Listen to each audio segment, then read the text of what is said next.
Hey guys, thanks for following along. Usually I'm building aircraft. This time we're building a wild pool. Sits on the top floor of a house, 24 feet deep in the water. A floor moves up and down in the pool and literally can come out of the water to turn it into a dance floor or just a couple feet deep if I got little kids in the pool. We're gonna show you how we do scuba diving connects for it. We have windows that see through into the pool. We got some crazy engineering with concrete that spans clear out over the backyard, sitting on a single column. The pool actually sits over a garage, so we're going to show you how we engineer so cars can drive under the pool. There's a lot of crazy things we got to do: big craning, big rebar, big construction, and a ton of engineering. This is in Utah. It's going to be able to freeze, and so I need this system to auto winterize. So I'm going to show you some big underground water vaults that drain all the pipes every time a pump turns off, either from me or from a power outage, so that this pool can be run 365 days a year. We're doing radiant floor heating, all kinds of fun things, some waterfalls, wet walls. Follow along, I hope you like this. You know, I love engineering, I hope you like this. As soon as we get this house done, we're gonna get back to building a few airplanes. I'm actually building airplanes while building the house, so I hope you follow along all of it. Catch up on the old stuff, follow the new. We love you guys, back to work. It's physics, math, and engineering. Machine it, draft it, build it, test it, break it. Every time something new gets built, the entire world advances. Laying in bed at night, it's designing new parts, designing new suspension, designing new wings.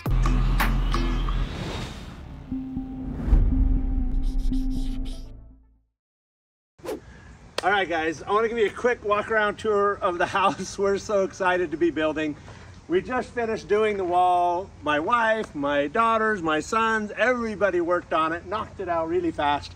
We got one more block to go and a trim cap, but it's pretty well done. We've now got the pool in the background. You can see right there. The main section of the pool's up. The forms are going up to go around the garage, which is all concrete walls going up. The section of the forms you see missing right where the cloud is actually where the pool extends. It's about 50 foot of pool going that direction. And so we're leaving that not poured right now. We'll pour the rest of the concrete. The purpose of that is to have as many cold joints as possible removed. That's where we are right now. This is the backyard, this direction. So we got this river that runs the entire length. We have a little walking path that is gonna be really fun. We're gonna decorate it, landscape it. You can see these big white pipes sticking out of the ground. There to get our landscape sprinkler and lighting over to this side so we can go ahead and landscape along the river. Put some really fun up lighting in these trees. This connects to one of the greatest parks in Utah. So we're really excited to have this little walking path go over to a park, and then the path jumps across this river and goes all the way to the mountain, all the way to Utah Lake, and it traverses all the way up, and you can connect it clear up to Salt Lake City. So this will be a really fun biking trail for us and the kids.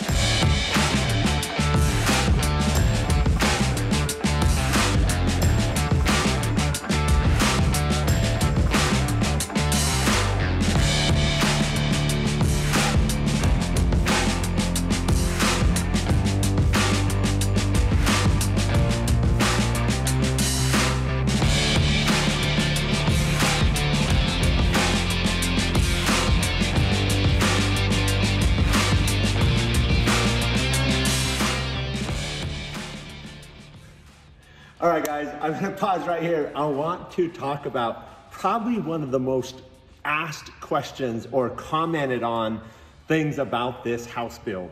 And it's, why would I build this house in this location? So let me tell you, my wife and I, Chandra, have been looking forever on where we'd want to build our house to be our last home. And this is our intent. This house has an elevator because someday, I'm not gonna run around like a 12-year-old at Mach 10. I'm gonna slow down, I might need a cane, so I put an elevator in this house. But I wanted somewhere that I would want to be forever. So the number one things we were looking for when trying to find a place to live, probably the most common is, why wouldn't you build that house on 5 or 50 acres somewhere in the mountains? Well, the bottom line is, it's about my neighbors. I absolutely love being in a neighborhood. My childhood was in a great neighborhood on a street where everyone played kick the can, and that might age me a bit because some of you may not even know what that is. Kick the can, doorbell ditching, all the things little kids do, I love.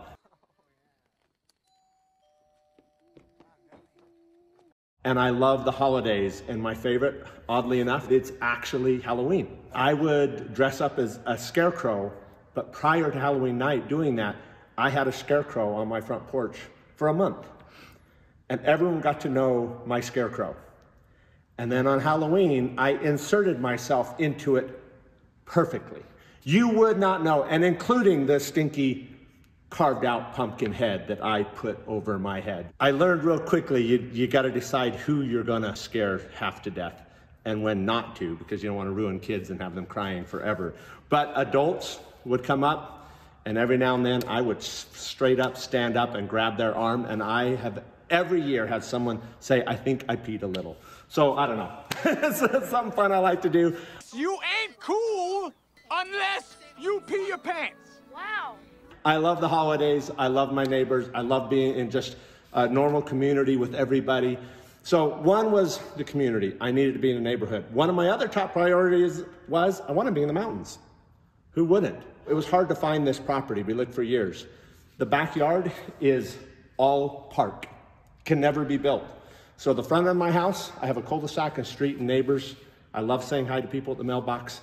The back of my house, we're completely isolated. So the whole house is designed around the back of the house facing a river, a park, mountains, trees. It's beautiful. We can open up and have complete privacy straight out the back. And then also, of course, all of you know, one of the biggest things I wanted is time.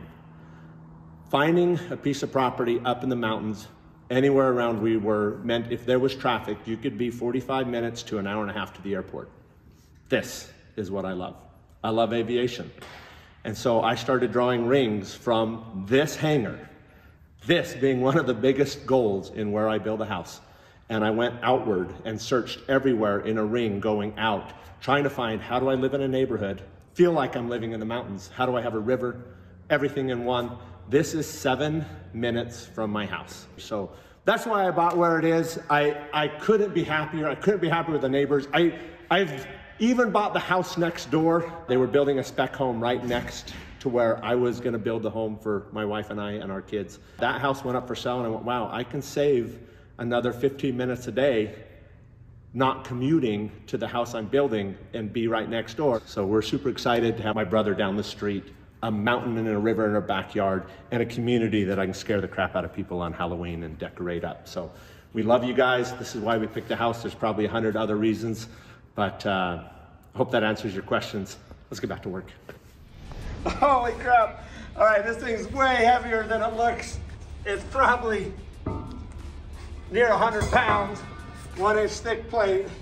So as crazy it is, this silly part saved me $45,000 worth of steel work.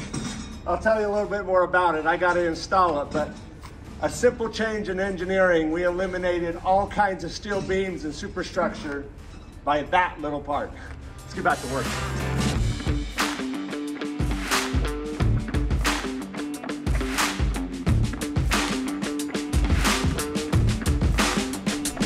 All right, guys, so I'm gonna describe how I saved $45,000 on a simple, very simple engineering change on my house. The whole back of my house, I wanted solid glass to the view of that park and the mountains and nothing else.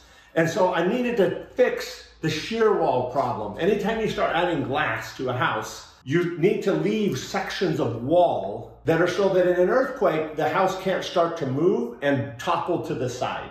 Just like a cardboard box, if you open the ends, it would just collapse. A house is the same way. It follows the same principles. You need to box it in.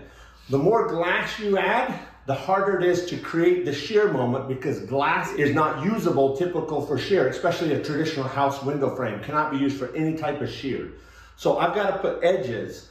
So when we drew the house and we drew all the plans, I figured out how we could have almost wall-to-wall floor-to-ceiling in glass out the back. I sent it off to my engineer who can put the stamp on the drawings. And when it came back, it was $45,000 more money when he sent back the drawings of how he felt would be a great way to do it. And what he suggested is a traditional way, and it's awesome. I'm just gonna pretend the back of my house is a perfect square box. And I want windows, 3 giant sections, basically floor to ceiling, kitchen, family room, entertainment area to be all glass. There's another floor above it that's also got all glass. What he drew is in these little sections that aren't glass, because there was so much glass, he had to change this from wood framing to giant steel vertical members with bracing through it that starts to block out these areas and turn it into a big steel frame that's triangulated out so that the back of the house can't tip over in an earthquake. Or, I don't know if you've ever seen the video, I'll try and find it. The house that someone framed it all up and didn't put the plywood sheeting on it, and it just fell over in the wind. But same kind of thing. You eliminate the sheer paneling and you can topple anything over. So he came back with this design and I said, I got another idea and I can do it for $1,000. He says, can't be done. I said, think about it, let's talk. And he says, I don't know how, it can't be done. We have to do this steel frame and we got to keep that sheer moment. So after a little dialogue and just fun bantering back and forth, I said, actually, you got to remember that right here, I have hundreds of yards of concrete holding a giant pool with concrete walls, 2 stories tall, a sub-basement underneath it. I said, you know what we can do is instead of these big sheer moment frames between the glass, let's just take the steel beam that was going above the window and ended into these moment frames and let's run them continuous. And now make a steel plate that we embed into the concrete. That concrete is now approaching 650 plus yards, soon to be over 700 yards total into this. All I needed to do was grab this steel beam and hold it to the concrete that is one constant moment frame that I've already paid for. And he's just silence on the phone for a minute and he just kind of chuckled and he goes, gosh dang it, you're right. That's all we need. Simply little longer beam connecting all the top of this. Now there's a floor above it. I hope that makes sense. This steel beam is locked to concrete. Sometimes it just takes 2 engineers to just bounce ideas back and forth. And what do you know? We save $45,000 in steel work. And this became simple post members that didn't need to be a steel frame. Anyway, little things can save a ton of money. We're doing it all the way through the house and in other areas. Well, we're not saving money, but we're having fun. Back to work. Today is super exciting. We're about ready to pour another roughly 100 yards of concrete on our home. And I'm doing little things. I wanted to take this over just because I've had problems in the past. I'm doing a giant concrete slab over the top of this, but I'm doing it with Spandeck, which is big craned in panels, 12 inches thick, 35 feet long. And this is not a beam that holds anything structurally. I needed to make a pocket in the 12-inch thick concrete wall. So this will sit at the top of the wall. The concrete goes from here to here. And this just makes a 4-inch by 12-inch step that the Spandeck can come and rest on a little padded shelf. These concrete guys have been awesome. I'm sure they could have made me a great box. They were gonna put just piece after piece and kind of line them all up. It doesn't take hardly any more time to make a solid beam. It's really easy to laser set. So these are now full length and you can pick them up by yourself. They weigh less than a single TGI 14 joist. So they're easy to pack. We can put it up there. And what's nice is because it's all together and I staggered all the foam joints, wood joints, top and bottom, everything's alternated and glued together. The tape's just to help it as we drop it or bang it, it doesn't come apart. But this little beam, you could set with 2 guys, set a laser in just a couple points. And I know that there won't be any mistakes accidentally trying to put a bunch of little pieces all bonded in the wall with screws. So we're gonna quickly set these beams at the front of the house, the back of the house, make the shelf, and then pour 100 yards of concrete. So you guys know the drill. Let's stop talking. Back to work.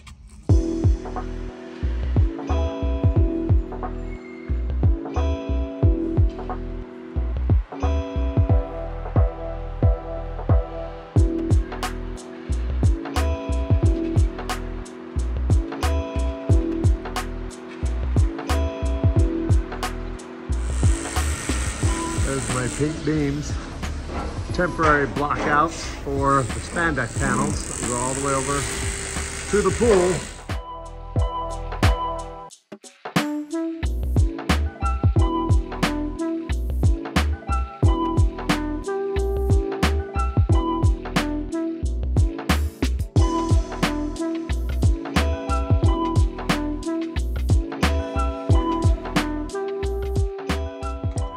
Well, we have a casualty. If you aren't bleeding on a project, you're not working hard enough. I'm digging this pit for our puppies. We have a whole herd of dogs and cats because we love our critters. They're a little bit poopy once in a while, but we love them. So right now I'm digging a pit for them because though you may not be able to see it really well, right there is a wood box that I'm going to unscrew and pull out that I put in the foundation while we were pouring, and put in this drain pipe to accommodate this exit stairway for our puppy playroom, which is right here. So we've got a separate little bedroom down here that if we're out of town, it's a little play place they can stay in, have their bed, their food, water, and this is a doggy door. This pipe will come into this drain, so this will always drain out. There'll be a nice shallow ramp going up. While I was digging away at this, I was down here picking away, starting to set the grade for the drainage system to tie the pipe. I forgot something and I went running up this ramp, and right about here, going for the machine, I slipped and went this way, and this little corner didn't want to move when my head hit it. I cannot believe how loud this thing rung like a bell when I hit it with my head, but I'm glad it was like a blunt hit rather than a big graze, because I think I'd have split it clean open. But it just stopped my head just dead and then rang for a while. So I officially rang my bell, but the bleeding stopped pretty quick. So no need for stitches or super glue is usually what I do. We're gonna go back to work, build a ramp. I gotta concrete this in, start finishing setting a few more posts, but it's gonna be really cool. I think the dogs are gonna love it. Sun's just starting to set. This thing's got lights, so we're about done. Most of what I need to do now is just get in with the laser, level, set it at the bottom course of the block, put in the gravel, the drain system. I'll do part of it tonight. We'll get an early start, 4 or 5 a.m. tomorrow, and knock it out.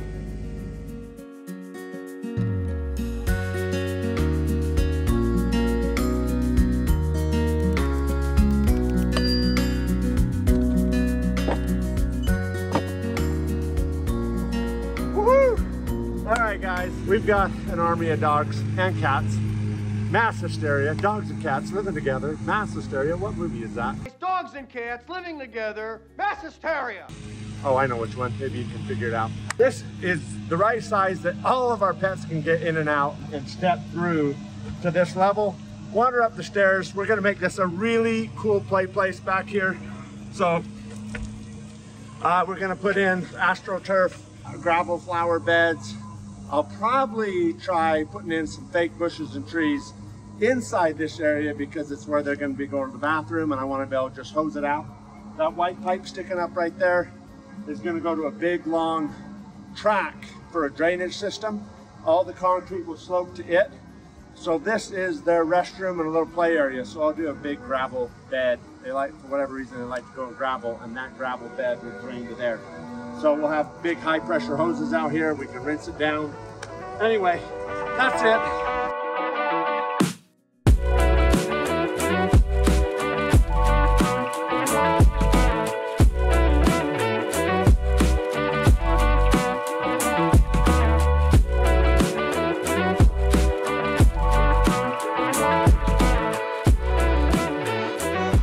Our steel beam we were working on just showed up, so we're going to drop it right there.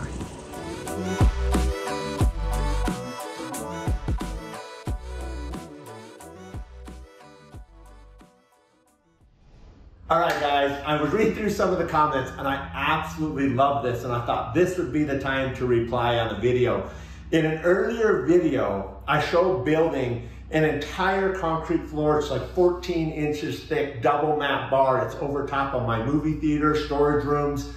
And I had comments like, why wouldn't he just use a precast concrete spandeck floor with pre-tension cables rather than pouring a slab in place? Well, now's the time I get to answer, because in this video you see I'm actually doing that on the top floor. There's reasons why when I engineered this house a year ago when we were drawing it up to have two different versions, is they really play better in different areas of builds. And so I've done both for, gosh, since I got my contractor's license when I was under 20, when I first started building houses.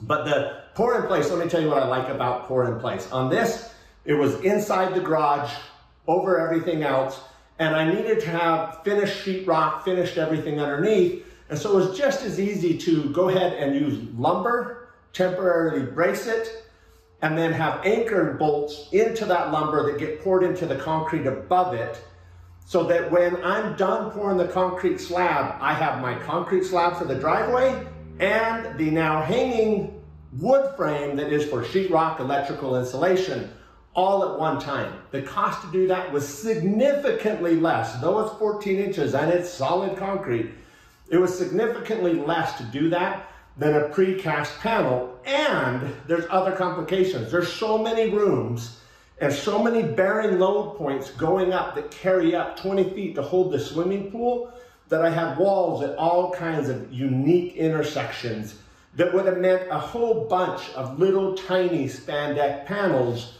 to bridge this. You can't, a spandeck panel actually has a pre-designed arch poured into it, and then it's tensiled, and then it flexes down a little. Well, since I've got all these rooms, you'd actually have to make spandeck panels cut for one section to land on a wall, and then another section across the 4-foot hallway, and another section. You can't bridge the whole thing and pour on top of it. You want to segment at each joint. So it's easier just to build a floor and pour one monolithic pour and save all that interaction, because after you put spandeck, you still need to put a slab on top of it and a frame underneath it for your sheetrock. So it's far cheaper to pour in place.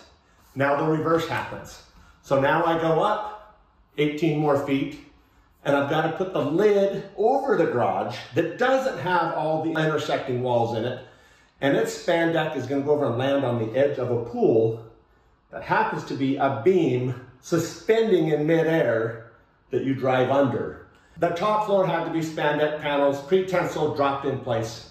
We'll pour a 6-inch slab on top of it with rebar, radiant heat for the outdoors, so we never have to shovel around the swimming pool. We'll always be hot on your feet. We'll set it at just over 100, just over body temperature. So in the middle of snow, in the middle of winter, 10 degrees outside and snow falling, walk out barefoot, it's gonna be warm on the feet. But it's finished. Look underneath, I'll give you a sneak peek right here of what that looks like, and we'll get the videos caught up to where we are today. I hope you guys love it. Oh, one more thing.